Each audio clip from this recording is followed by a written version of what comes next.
Era uma vez, em uma floresta encantada, uma fada chamada Lumina. Lumina era conhecida por suas asas brilhantes que iluminavam os caminhos escuros da floresta. Ela adorava voar entre as árvores e brincar com seus amigos, os esquilos e pássaros.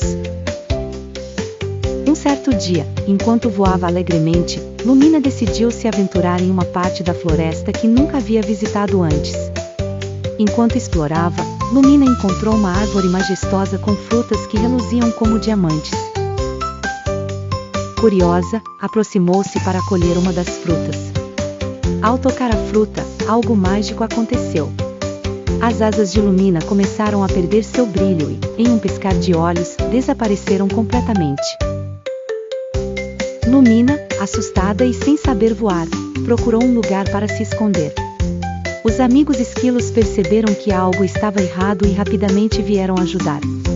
Eles reuniram todos os animais da floresta para discutirem como poderiam ajudar Lumina a recuperar suas asas. Os pássaros, que já tinham visto tal fruta antes, contaram aos outros que a fruta mágica era conhecida por absorver o brilho das criaturas mágicas.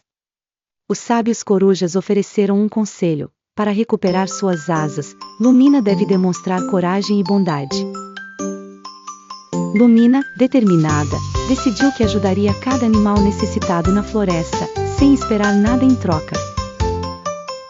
Com o passar dos dias, Lumina ajudou um coelho a encontrar comida, guiou um filhote de passarinho perdido de volta ao seu ninho e enfeitou a toca de uma família de ratinhos para que estivessem seguros. Lumina sentia-se mais feliz a cada boa ação que realizava. Certa noite, enquanto Lumina estava adormecida num canto da floresta, algo mágico aconteceu novamente.